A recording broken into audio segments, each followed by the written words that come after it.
Titik terang tenaga honorer terutama di sektor pendidikan Kota Prabu Muli untuk diangkat menjadi pegawai pemerintah dengan perjanjian kerja atau P3K mulai terlihat.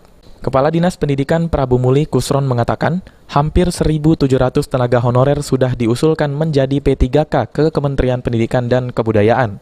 Seluruh honorer yang diusulkan bukan hanya guru saja, melainkan termasuk staf tata usaha, tenaga pustakawan, serta penjaga sekolah. Tahap awal Disdik terlebih dahulu mengusulkan honorer guru dan tenaga pendidikan yang ada di sekolah negeri. Selanjutnya, honorer sekolah swasta turut diajukan menjadi PPPK.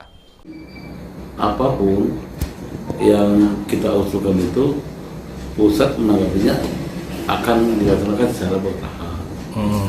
Saat ini tenaga pendidik dulu, misalnya sekolah dasar, dan tenaga pendidik lainnya seperti SMP SMA.